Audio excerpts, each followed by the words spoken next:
SDM कौन होता है? जानिए काम और इस पद पर मिलने वाली सैलरी और सुविधाओं के बारे में। एसडीएम का पद राज्य प्रशासनिक सेवा स्टेट सिविल सर्विसेज एग्जाम में वरीयता में सबसे अधिक है। एक जिले में सबसे ज्यादा पावर डीएम के पास होती है, लेकिन इसके बाद उप जिला अधिकारी यानी सब डिस्ट्रिक्ट मैजिस्ट्रेट एसएमडी दूसरे नंबर पर सबसे पावरफुल होता है। एसडीएम का पद जिम्मेदारी से भरा होता है। एसडीएम से प्रमोट होकर ही डीएम बनते हैं।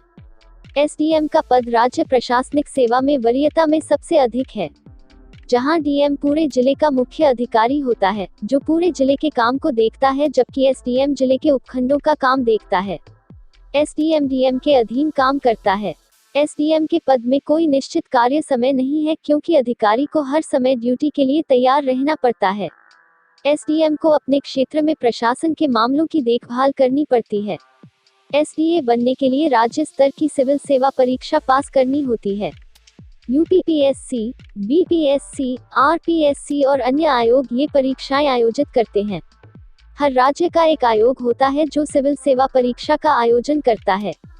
राज्य की सिविल सेवा परीक्षा में एसडीएम सबसे बड़ा पद होता है। आइए जानते हैं एसडीएम की सैलरी और इस पद पर तैनात होने के बाद मिलने वाली सुविधाओं के बारे में। एसडीएम की सैलरी और सुविधाएं।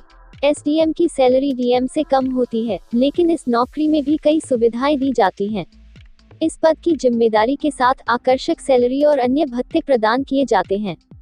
एसडीएम को पे बैंड 93003480 में ग्रेड पे 5400 के साथ सैलरी मिलती है। एसडीएम की सैलरी 56,100 रुपये से शुरू होती है। एसडीएम को सैलरी के अलावा कई भत्ते और सुविधाएं दी जाती हैं, जो कि इस प्रकार है। बिना किराए या मामूली किराए पर स्वयं और परिवार के लिए निवास उपलब्ध कराया जाता है। सुरक्षा गार्ड और घरेलू नौकर जैसे रसोइया और माली भी दिए जाते हैं। एक आधिकारिक वाहन सायरन के साथ दिया जाता है। एक टेलीफोन कनेक्शन, इसका बिल सरकार भरती है। बिजली बिल का भुगतान सरकार द्वारा किया जाता है। राज्य भर में आधिकारिक यात्राओं के दौरान उच्च श्रेणी आवास की सुविधा उपलब्ध कराई जाती है। उच्च अध्ययन के लिए अवकाश की सुविधा भी मिलती है। पति पत्नी को पेंशन भी दिया जाता है।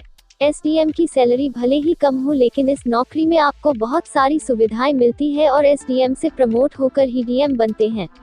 एसडीएम के पद में कोई निश्चित कार्य समय नहीं है, क्योंकि अधिकारी को हर समय ड्यूटी के लिए तैयार रहना पड़ता है। एसडीएम को अपने क्षेत्र में प्रशासन के मामलों की देखभाल करनी पड़ती है। एसडीए बनने के लिए राज्य स्तर की सिविल सेवा परीक्षा पास करनी होती है।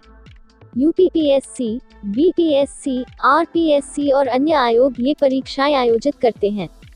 हर राज्य का एक आयोग होता है जो सिविल सेवा परीक्षा का आयोजन करता है। राज्य की सिविल सेवा परीक्षा में एसडीएम सबसे बड़ा पद होता है।